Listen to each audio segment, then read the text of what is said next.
Entonces, si por favor puede ir buscando conmigo ese pasaje, Tito 3, del 3 al 8. El título de la predicación es La gran salvación de Dios. Cuando lo encuentre, quiero pedirle de favor, me acompañe poniéndose de pie. Voy a leer la palabra de Dios y por favor, si me sigue con su vista, Tito 3, del 3 al 8.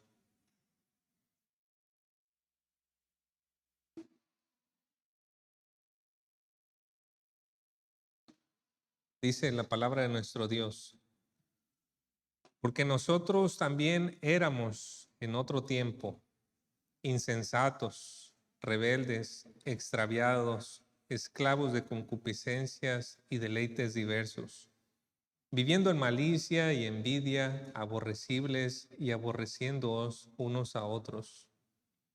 Pero cuando se manifestó la bondad de Dios nuestro Salvador y su amor para con los hombres, nos salvó, no por obras de justicia que nosotros hubiéramos hecho, sino por su misericordia, por el lavamiento de la regeneración y por la renovación en el Espíritu Santo, el cual derramó en nosotros abundantemente por Jesucristo nuestro Salvador, para que justificados por su gracia viniésemos a ser herederos conforme a la esperanza de la vida eterna.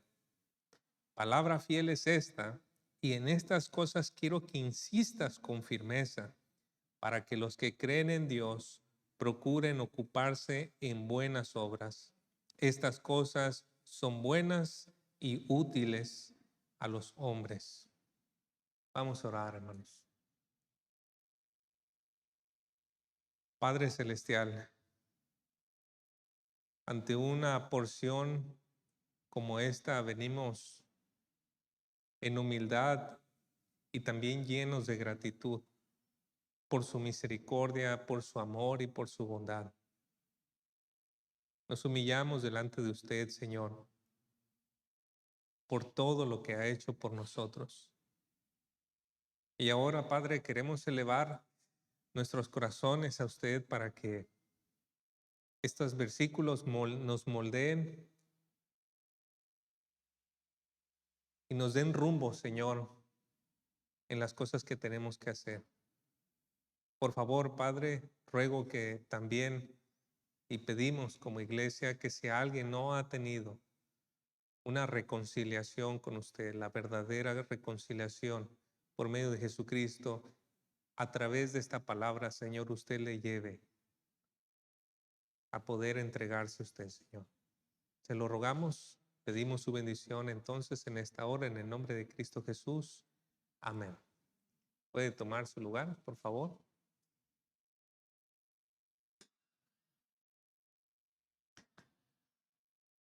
Hace algunos años, ya yo creo que unos 50 años atrás, estuvo en televisión a un predicador muy famoso del siglo XX, era el doctor Martin Lloyd Jones.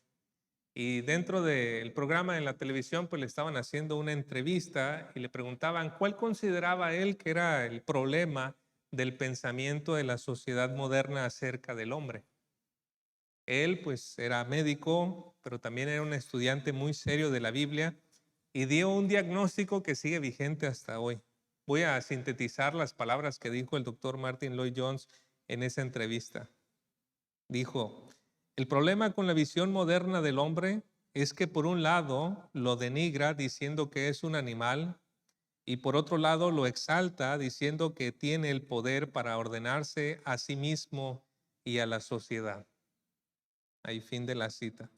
Y concuerdo con las palabras del doctor Lloyd Jones. Por un lado, los libros de biología, secundaria, preparatoria, universidad, nos enseñan que nosotros no somos más que la evolución de un simio o el producto de una explosión sin propósito. Pero por otro lado, también nos dicen que somos los arquitectos de nuestro propio destino. Cuando nosotros vamos a la Biblia, nos damos cuenta de que ella nos revela la condición del hombre en otros términos.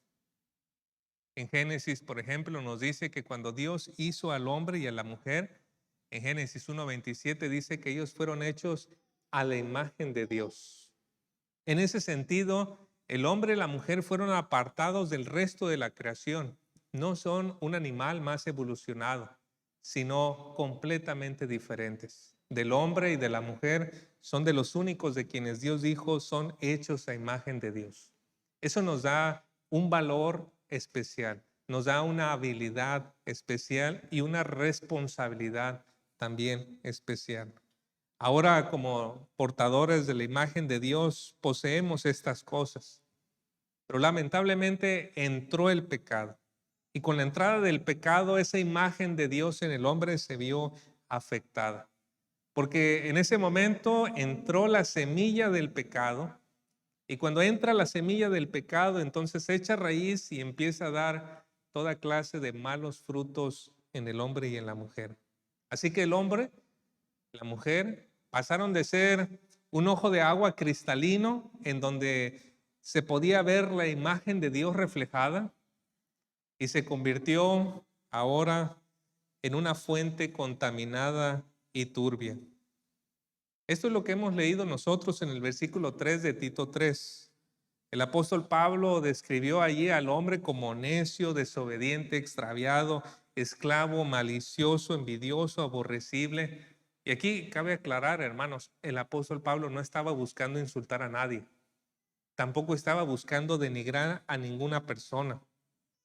Hay un propósito muy especial por el cual Pablo tuvo que señalar estas cosas y ese propósito nos lleva a una humilde gratitud a Dios. Así que para que veamos ese propósito, primero tenemos que ubicar nuestro texto en su contexto.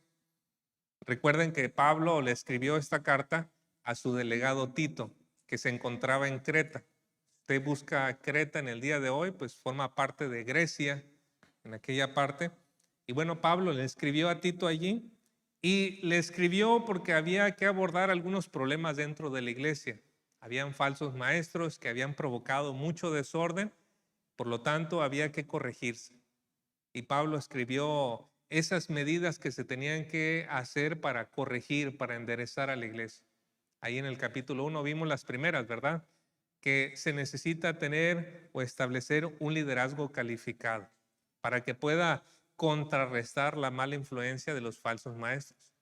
Pero también Pablo escribió en el capítulo 1 que se tenía que censurar a los falsos maestros, no darles oportunidad para que estuvieran divulgando sus mentiras dentro de la iglesia.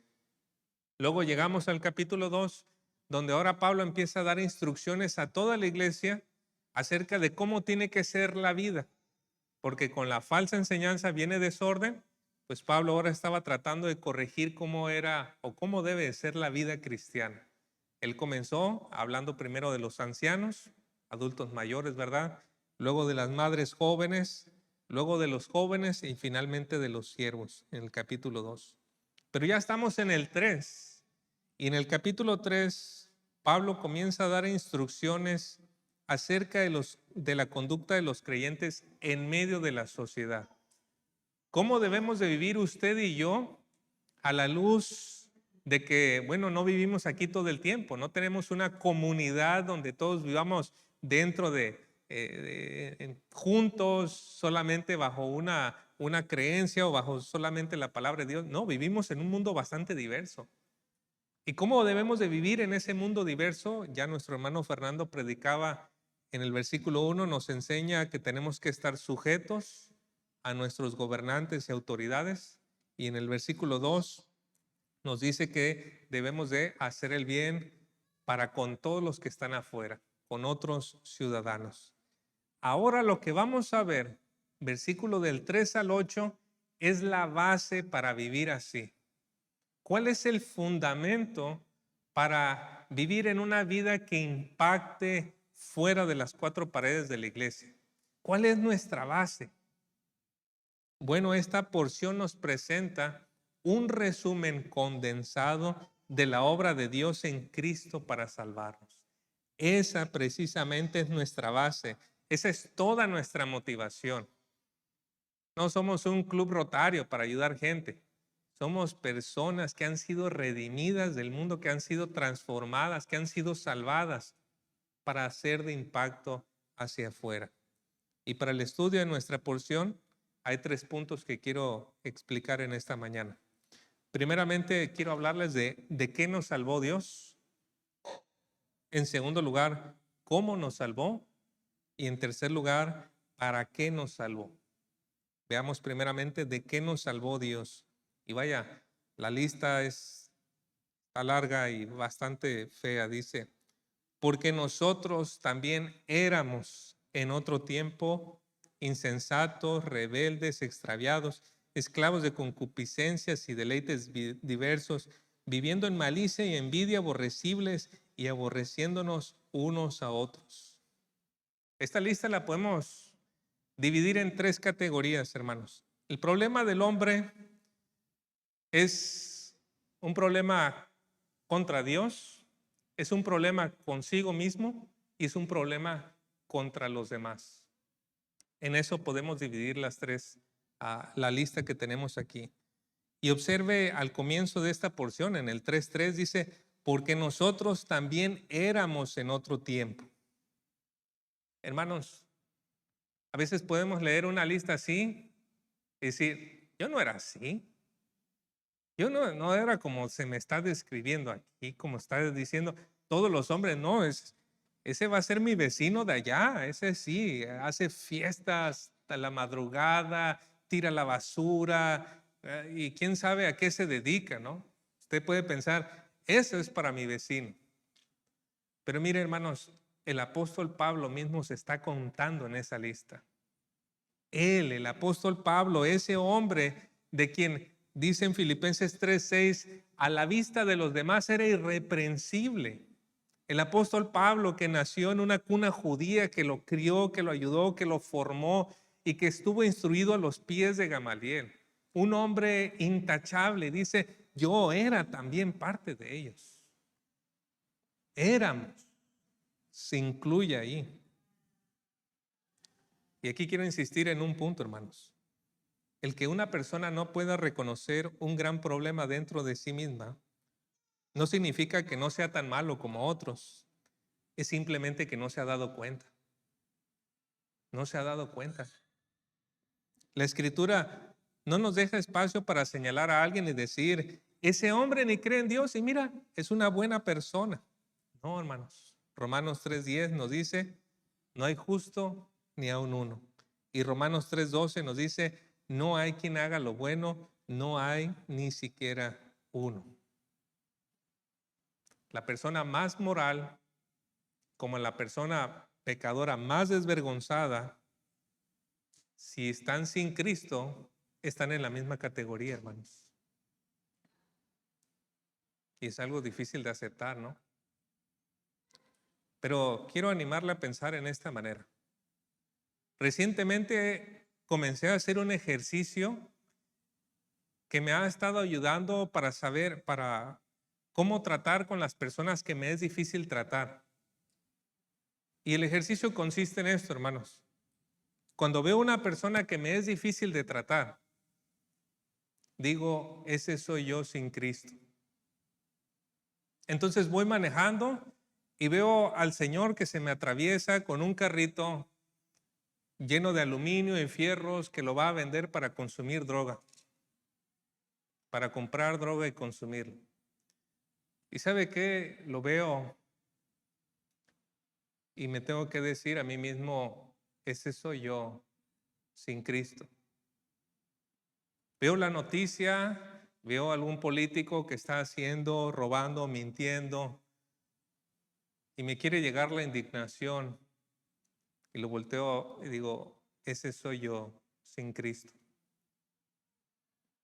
Veo al hombre narcotraficante que atraparon y digo, ese soy yo sin Cristo. Veo a un hombre acusado de graves faltas sexuales y digo, ese soy yo sin Cristo. Y cuando hago eso, me doy cuenta que soy más pronto para orar por esa persona y si es posible hacer algo, que por condenar a esa persona. Y esa era precisamente la actitud del apóstol Pablo aquí. Éramos eso. Sin Cristo éramos eso. Estábamos en rebeldía con Dios. Mire cómo dice en el versículo 3. Éramos en otro tiempo insensatos, rebeldes, extraviados. Insensatos es la palabra que en la Biblia de las Américas se traduce también como necios.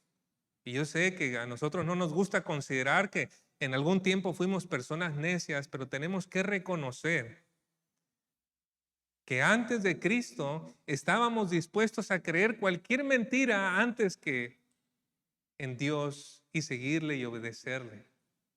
Y si decíamos, no, yo sí creo en Dios, y decíamos, lee la Biblia entonces, porque la Biblia te habla de Dios. Nosotros no.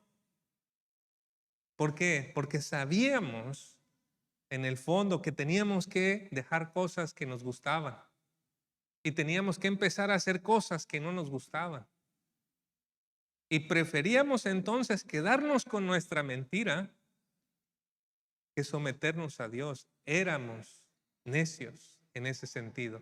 No que no fuéramos inteligentes, podíamos ser muy inteligentes, pero nos aferrábamos más a la mentira.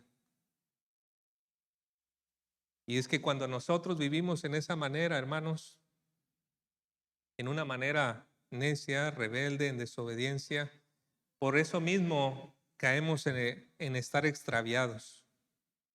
Y nosotros no fuimos hechos para vivir independientemente de Dios. Y es por eso que cuando lo hacemos nos volvemos esclavos. Sigue diciendo la lista en el 3:3, esclavos de concupiscencias y deleites diversos. Y déjenme lo digo muy claro aquí, hermanos. Es que si Cristo no está en el corazón, algo o alguien más lo está. Si no estamos sometidos a Él, si no estamos sujetos, obedientes a Él, algo o alguien más lo va a estar. Cuando nuestras vidas no le dan gracias y gloria a nuestro Dios bendito y glorioso, entonces habrán personas que se convierten en lo más importante por el deleite y placer que produce. Y por consecuencia somos arrastrados por la corriente de este mundo, por la opinión de las personas, entonces buscamos encajar con ellos, o somos llevados por nuestros impulsos de los deseos que queremos tener, el placer, las cosas, o por las tentaciones que el diablo nos ofrece. Hubo un hombre, y creo que a muchos les va a sonar, Blaise Pascal, o no sé cómo se diga en francés, ¿verdad? Blaise Pascal. Él fue un genio francés del siglo XVII. Y para los que están en secundaria o preparatoria o ya universidad, ustedes saben, ¿verdad? Escucharon ese nombre y tuvieron que responder algunos exámenes de física y de biología por este nombre. Pues él fue un matemático y físico muy sobresaliente, pero también fue un teólogo.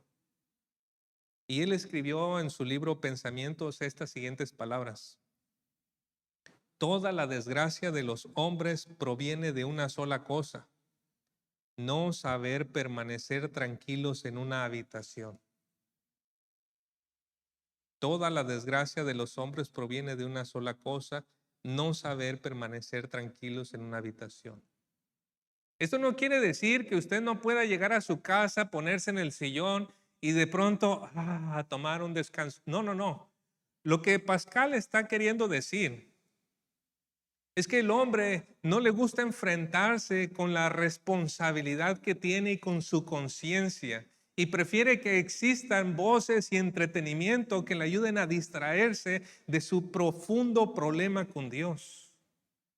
Y cuando entonces empieza a sentir la culpa de sus pecados, cuando empieza a sentir la consecuencia de las cosas que ha hecho mal y cómo ha afectado a tantas otras personas, entonces busca algo que le distraiga.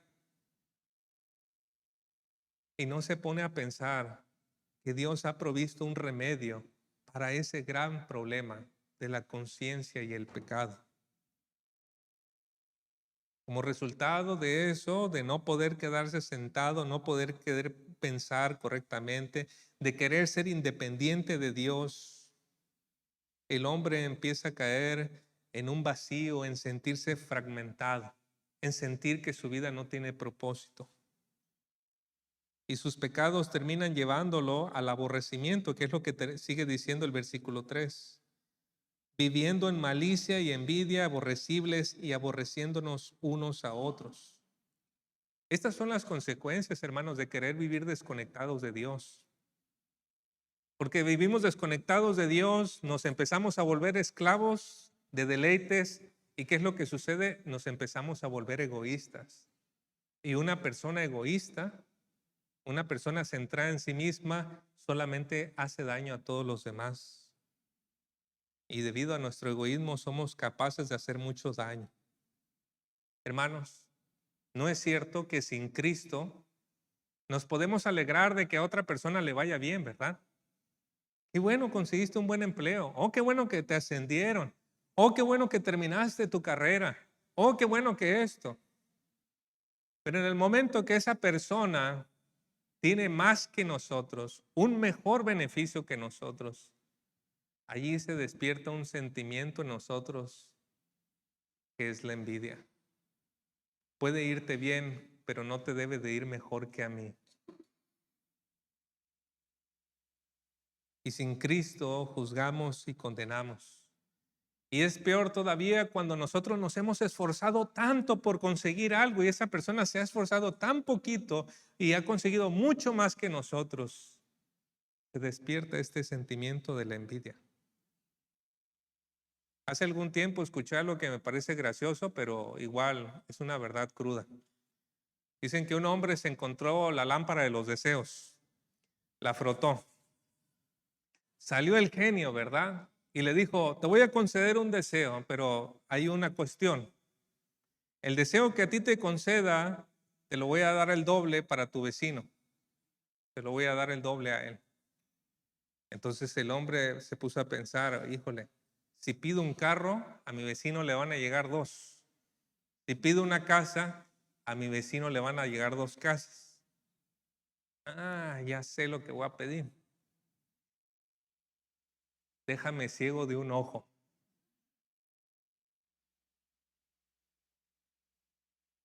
Qué feo, ¿no? Pero esa es la envidia, hermanos. Eso es la envidia. Y ese es un problema que tenemos. Sin Cristo, esa envidia, ese egoísmo nos lleva a ser personas aborrecibles y que aborrecen a otras. Y suena muy duro, hermanos, pero es el diagnóstico de Dios. Y es un diagnóstico que, si somos sinceros, es un diagnóstico fiel a la condición de nuestro corazón. Ese hombre o esa mujer que hoy en día tiene un aspecto tan pulcro y refinado, resulta que es una persona difícil de soportar por quienes viven cerca de él o de ella. Y también resulta que esa persona tan pulcra, tan refinada, también hay mucha gente que no puede soportar. Y en la vida diaria nosotros sabemos que para que las personas se puedan aborrecer, solamente necesitamos 2 ingredientes: tiempo y convivencia. Usted póngalos juntos, póngalos a hacer algo juntos y después de un rato se van a aborrecer. Aquellos que se amaban, se abrazaban y decíamos, somos lo mejor, es porque no hemos pasado mucho tiempo, ¿verdad? El hermano Robert decía que su papá decía, si no le has alzado la voz a tu hijo, no has pasado suficiente tiempo con él. ¿Verdad? No hagas eso. Ahora parece que la descripción que se nos da del hombre no es tan ajena a nuestra experiencia común, hermanos. Todo este mal comienza porque el hombre no está en una relación correcta con Dios. Él está desconectado de la fuente de vitalidad espiritual. Y todos necesitamos recordar que de ahí fuimos rescatados. De ahí salimos, ¿verdad? De ahí nos tomó el Señor. Pero ¿cómo lo hizo? Es el segundo punto que quiero abordar. De los versículos 4 al 7a nos dice que Dios nos salvó primeramente con bondad y amor. Mire versículo 4. Pero cuando se manifestó la bondad de Dios, nuestro Salvador, y su amor para con los hombres. Esa bondad de Dios se refiere a que Dios hace las cosas de una manera provechosa, en una manera útil. Vaya usted en Génesis capítulo 1, cuando Dios hizo toda su creación, 7 veces dice que lo que Dios hizo era bueno. ¿Y era bueno en qué sentido? Era bueno en que funcionaba, en que servía. Hizo las plantitas, funcionan, dan fruto, limpian el aire, etcétera. Hizo los animalitos igualmente. Todo era funcional y está hablándonos de que la bondad de Dios se manifestó. El bien hacer de Dios hacia nosotros. Y luego nos dice su amor, su amor. Y con la descripción que tuvimos del versículo 3, nosotros debemos reconocer, Dios no nos tenía que amar, hermanos. Dios no nos debía amor a nosotros.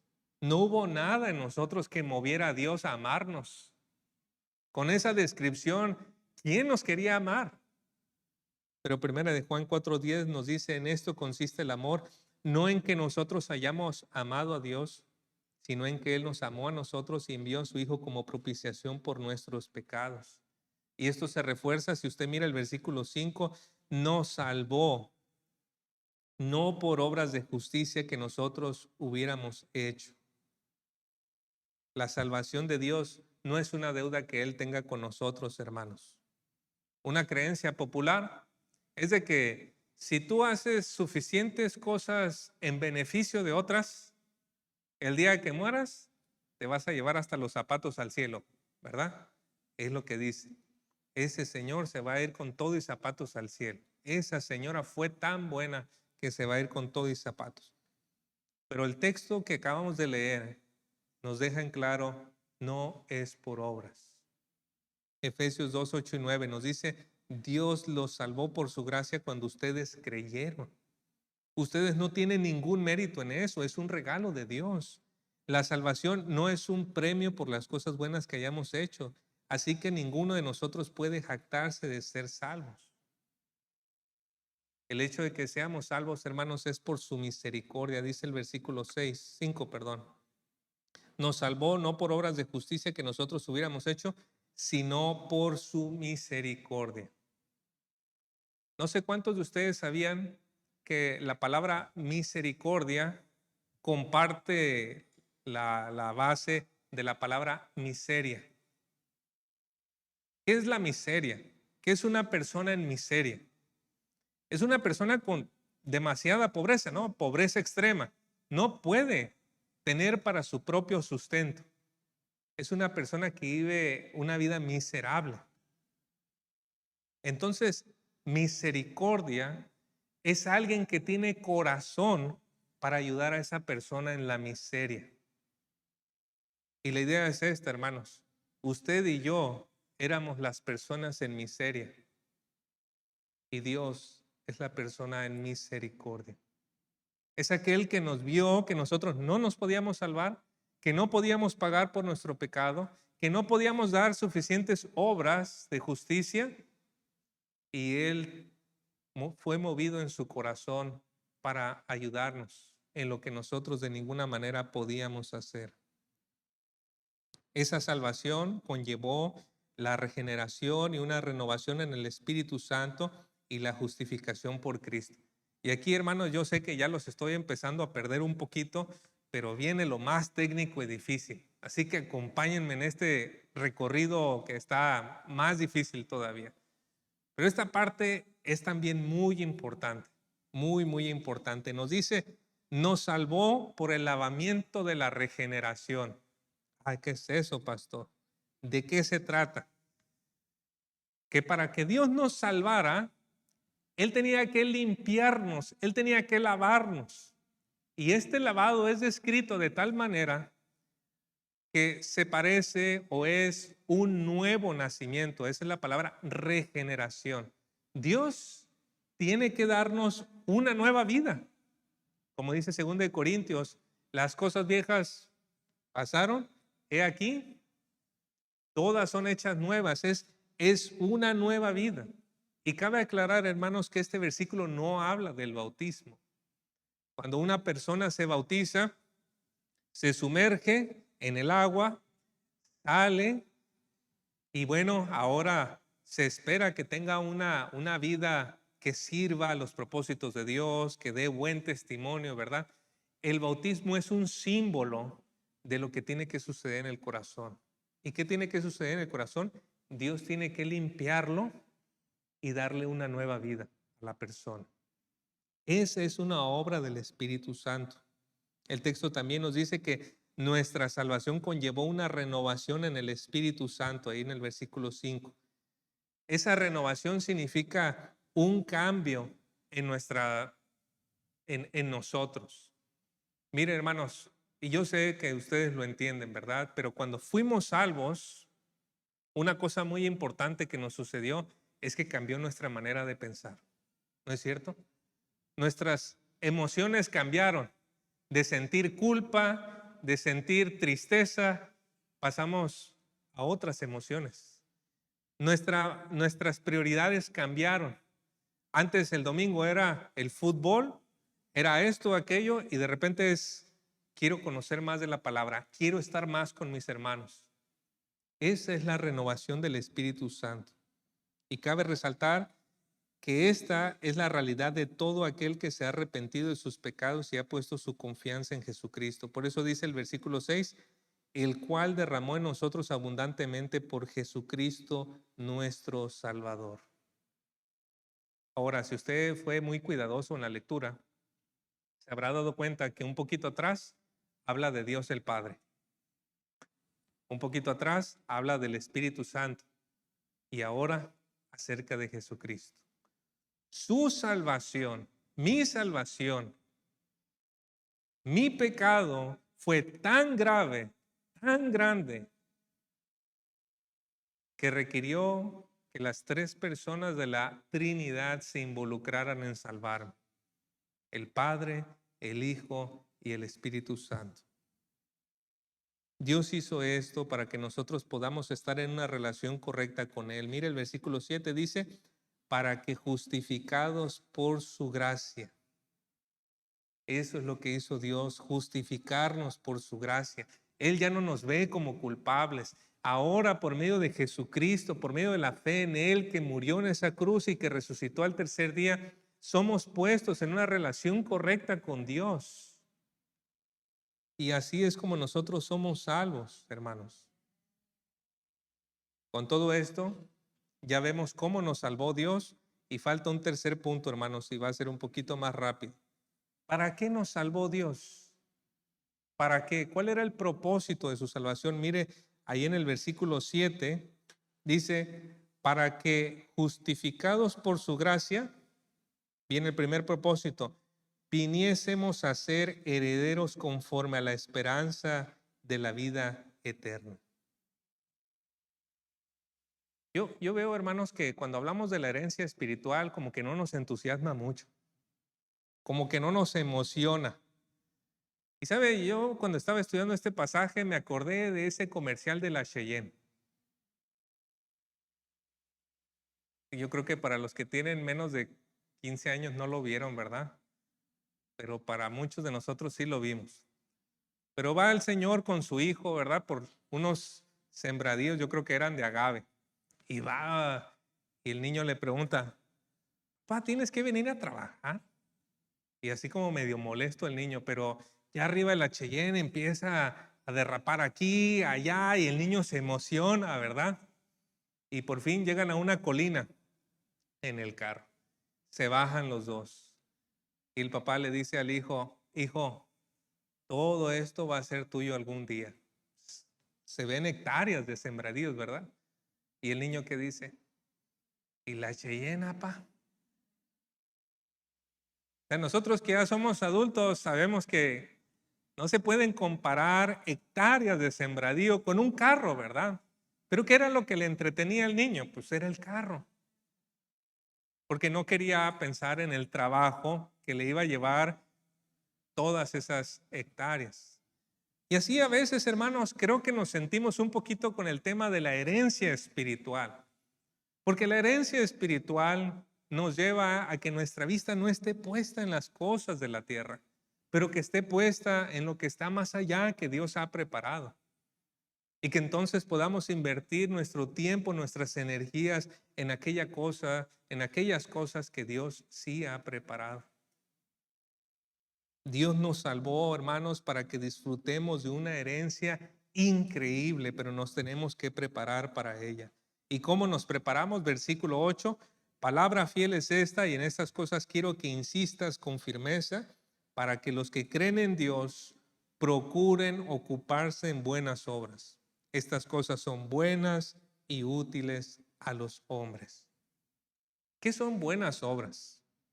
Casi siempre asociamos esto con ayudar a recoger la basura del vecino, con hacer alguno que otro detallito, ¿verdad? Darle los 10 pesos al que limpia el vidrio y ya decimos, son las buenas obras. Es más que eso, hermanos. Es más que eso. Las buenas obras son cosas útiles, son cosas verdaderamente provechosas. Y para que nosotros hagamos cosas así, tenemos que estar en el mismo sentir, en el mismo conocimiento de la palabra de Dios. Tenemos que estar bajo la voluntad de Dios. Y yo creo, hermanos, que Dios sí nos ha dado cosas muy específicas a cada uno de nosotros para hacer. Hace algún tiempo yo escuché que había un misionero que vendía paletas de hielo cerca del Monte Everest, por allá en esa parte. Y uno dice, ¿paletas de hielo? ¿Y misionero? O sea, ¿en qué cabeza? Pero resulta que es muy difícil conseguir un sabor que es muy atractivo para los turistas. Entonces, él se prepara haciendo esas paletas con ese sabor allí y las personas llegan. Entonces, al darles una paleta, les comienza a compartir a cada uno acerca de Cristo. Y muchos de ellos pues van a subir y tal vez ya no regresen, ¿verdad? Pero él hace eso. ¿Cómo entendió que ese era su propósito? Desconozco. Pero él ha encontrado gozo en eso. Ha encontrado que puede hacer algo que es útil en los propósitos de Dios. Y hermanos, nosotros tenemos todo lo que necesitamos para ser de impacto y de bendición a nuestra sociedad. O sea, solamente piénselo, hermanos. Dios le rescató de vivir en necedad, esclavitud, aborrecimiento. Le ha lavado, me ha lavado, le ha dado una renovación, ha puesto nuevos pensamientos, un nuevo sentir, ha puesto amor en su corazón, le ha dado propósito y herencia. ¿Qué más necesitamos para ser de bendición a las personas que están fuera? Aquí tenemos toda nuestra base. Aquí tenemos todo, hermanos. Y ya con eso empiezo a concluir, hermanos. ¿De qué nos salvó Dios? ¿Cómo lo hizo? Misericordia, amor y bondad. ¿Y para qué? Para buenas obras. Podemos y debemos hacer el bien a nuestra sociedad porque nosotros vivíamos en la misma manera que ellos. Podemos y debemos hacer el bien en nuestra sociedad porque nosotros recibimos misericordia. Podemos y debemos hacer el bien en la sociedad porque nosotros tenemos el poder de vivir una vida diferente. Y con eso, hermanos, les animo a que seamos de impacto y de bendición. Allí en nuestro círculo de trabajo, allí en nuestra casa con nuestros vecinos o con nuestra familia cercana, allí con nuestras amistades cuando salgamos en algún momento, seamos de bendición y de impacto. Oremos. Gracias, Padre Celestial, por esta palabra que nos ha dado, Señor. Por favor, Padre, ayúdenos a que esa buena semilla produzca fruto de justicia, obras que le agraden, Señor. Y ruego, Señor, para que nos ayude a cada uno de nosotros a encontrar y conocer cuál es su voluntad para encontrar haciéndonos esas cosas que usted preparó para nosotros, Señor. Ayúdenos, Padre, así sea como aquel hombre vendiendo paletas en un lugar congelado o ya sea en alguna otra cosa. Pero, Señor, ayúdenos a conocer eso y a poder vivir agradándole, haciendo lo que nos llamó. Te lo rogamos, Señor, y pedimos en el nombre de Cristo Jesús. Amén. Que el Señor nos bendiga con su palabra en nuestros corazones.